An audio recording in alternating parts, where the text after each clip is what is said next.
Welcome to commerce point students. ये videos +2 class के students के लिए है related to chapter share. Different questions आपको मिलेंगे शेयर्स के जो आपकी हेल्प करेंगे आपके बोर्ड एग्जाम्स में। तो फर्स्ट क्वेश्चन हम देखते हैं। ये आपके एमसीक्यू में आ सकते हैं। क्वेश्चन तो आपको देखने में बड़ा लग रहा है बट ये एमसीक्यू में आ सकता है और 2 नंबर या 3 नंबर में भी आ सकता है ये क्वेश्चन। तो देखते हैं हम question. XYZ limited issue 2 lakh share at the rate of 10 each. Application है 5 की, अलॉटमेंट है 3 की, फर्स्ट एंड फाइनल कॉल है बैलेंस। तो पहले यहाँ बैलेंस का अमाउंट देख लेते हैं। 10 का टोटल था, 5 और 3 हमने यूटिलाइज कर लिया, तो यहाँ पे कितने रुपीज रह गए? 2 रुपीज।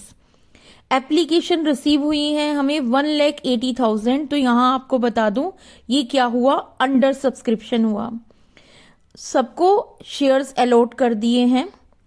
कविता शेयर होल्डर है 500 शेयर्स की जिसने हमें अलॉटमेंट नहीं दी है।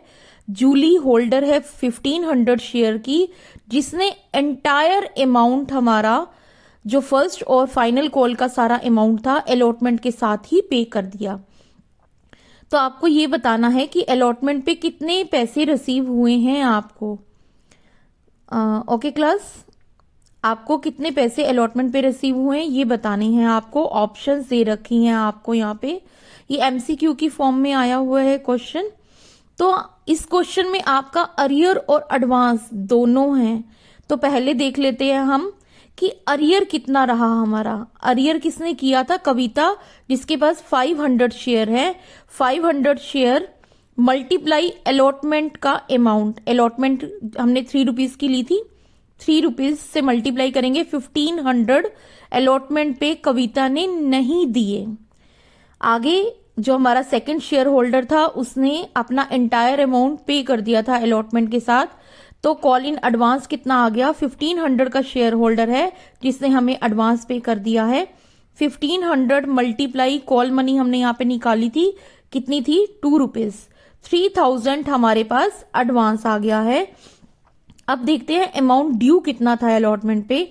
1,80,000 के शेयर हैं, मल्टीप्लाई अलॉटमेंट का अमाउंट 3 रुपीज, तो 5,40,000 अमाउंट ड्यू हुआ था अलॉटमेंट का, जिसमें हमारे पास 3,000 एडवांस का आ गया था, हमने ऐड कर दिया उसे। और 1500 हमारे पास अरियर था जो आया नहीं था, उसे लेस कर दिया। तो ये अमाउंट हमारा हो गया 541,500 मीन्स ऑप्शन नंबर 2। ये ऑप्शन नंबर 2 हमारा आंसर है। आप क्वेश्चन को ध्यान से देख लीजिए। जे लिमिटेड ने फॉरफिट किए हैं 20 शेयर 100 का ईच, जिसमें से 60 रुपीज अभी तक मांगे गए हैं। किसको इशू किया है? मुकेश को। एट पार मतलब पार पे इशू किए गए हैं। मुकेश ने अभी तक 20 रुपीज पे किए थे बस, उसके बाद उसके शेयर को फॉरफिट कर लिया गया। आउट ऑफ दीज 15 शेयर वर री इशू। इसमें से 15 शेयर री इशू हो गए हैं जिसपे 60 रुपीज पेड अप थे और वो इशू हुआ है 45 का। तो हम इसकी एंट्री देख लेते हैं। Share capital account debit. Share capital account में कौन सा अमाउंट आता है? जितने शेयर हमने फॉरफिट किए मल्टीप्लाई वो अमाउंट जो अभी तक आपने शेयर होल्डर से मांग लिया है। मीनटू से 60 रुपीज मांगे थे ना, तो 60 से मल्टीप्लाई होगा आपका यहाँ पे। Second, 2 call in arrear. उसका कॉल इन अरियर है, हमें नहीं पता अलॉटमेंट पे है कॉल पे है, तो हम सीधा लिख देंगे कॉल इन अरियर। उसने हमें कितने का अरियर दिया है? 60 रुपीज मांगे थे, 20 पे किए हैं, इट मीन्स दैट 40 नहीं किए, देन 20 मल्टीप्लाई 40 का अरियर आ गया है आपका। और शेयर फॉरफिट में कौन सा अमाउंट आता है? जितने शेयर आपने फॉरफिट किए मल्टीप्लाई जितने पैसे अभी तक शेयर होल्डर ने दे दिए थे, वो मल्टीप्लाई करके आप लिखोगे यहाँ पर। तो आया 1200, 800 और 400। उसके बाद इसे री इशू भी किया गया है। री इशू की एंट्री देख लेते हैं आगे हम क्या होगी। री इशू किए गए हैं 60 में से 45 रुपीज के, मतलब मीनटू से 20 में से 15 शेयर री इशू किए हैं हमने। 20 में से 15 शेयर को री इशू किया गया है और 60 का शेयर 45 में इशू किया गया है, तो 15 रुपीज का लॉस आ गया हमारा। तो फर्स्ट एंट्री आपकी होगी, सॉरी री इशू की एंट्री होगी बैंक अकाउंट डेबिट। 15 शेयर हमने री इशू किए हैं, 45 का एक री इशू किया है हमने, तो मल्टीप्लाई करके आ गया 675।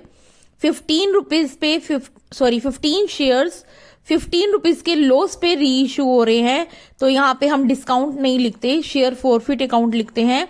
तो 225 का हमने डिस्काउंट दिया। आने कितने चाहिए थे शेयर कैपिटल में? 900 रुपीज आने चाहिए थे आपके, क्योंकि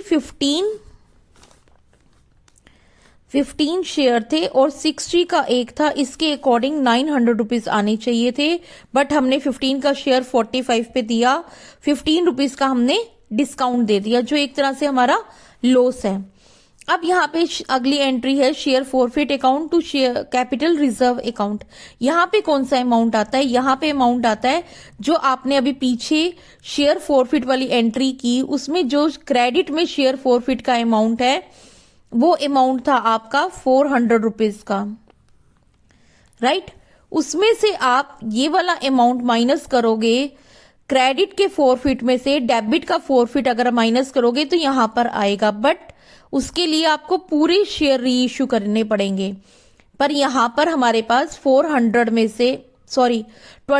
से 15 शेयर री इश्यू हो रहे हैं, तो पहले हमें इसकी जगह पे 15 शेयर का अमाउंट लेकर आना पड़ेगा।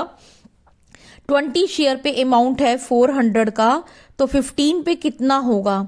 400 डिवाइड बाय 20 मल्टीप्लाई 15, तो हमने इसे निकाला 300 का हमारे पास अमाउंट आया according to the 15 share. Okay, ये क्रेडिट का 300 है, इस क्रेडिट के 300 में से डेबिट का 225 हम माइनस कर देंगे तो 75 आ गया, जो हमारा कहाँ चला जाएगा? कैपिटल रिजर्व में। आपको इन क्वेश्चंस में कोई भी प्रॉब्लम हुई फेस करो आप इस क्वेश्चंस में, अगर कोई भी आपकी क्वारी हो तो आप मेरे से पूछ सकते हैं, कमेंट कर सकते हैं।